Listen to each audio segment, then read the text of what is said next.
When the lockdown began in New Mexico, I asked my community what dreams they were having. Numerous distant New Mexican women were dreaming of wild water, our ancestors riding there, knowing like stars under the dark of our closed eyelids, conjuring images of arroyos spilling over with oceanic waves and tsunamis wrapping sand and concrete in their folds. Waters that could not be contained by our hands, by our lands, or by age-old racist and colonial structures. All would be overridden by the forces to come. And then, following the dreams, came the grief.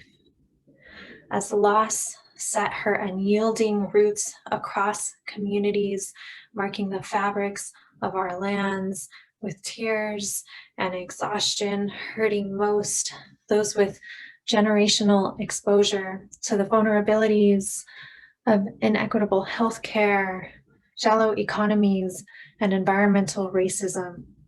My own family lost the final of my great-grandmother's generation of 12 siblings in northern New Mexico, initiating some into the role of elder and keeper of the cousins, an initiation felt by many across our state.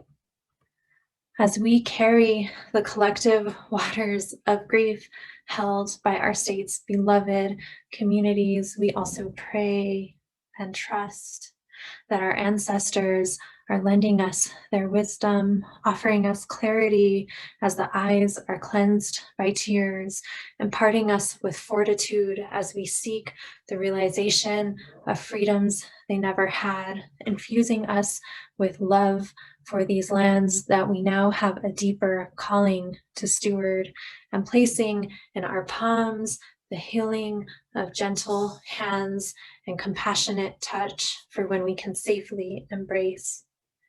Though the waters of grief will overwhelm, they will also deepen.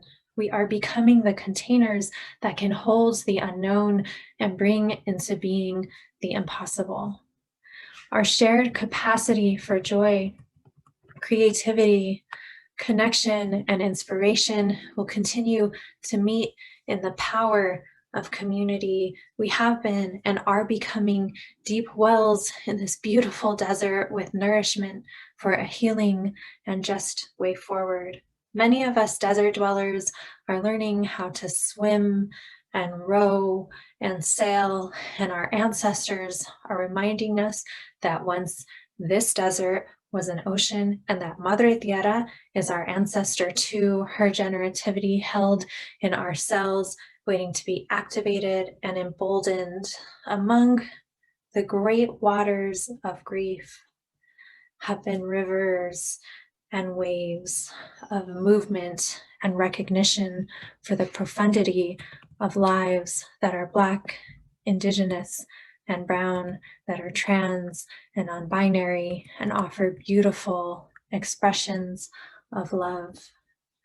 Those rivers and waves will continue to meet this ocean of loss, and we will carry in our hearts the light that grief inevitably unlocks, bringing our deepened containers to the work of healing and revisioning and rebuilding a New Mexico with gender justice and healing for all, asking our ancestors to weave into our dream time the pathway to manifesting a power with and a powerful collective rooted in love.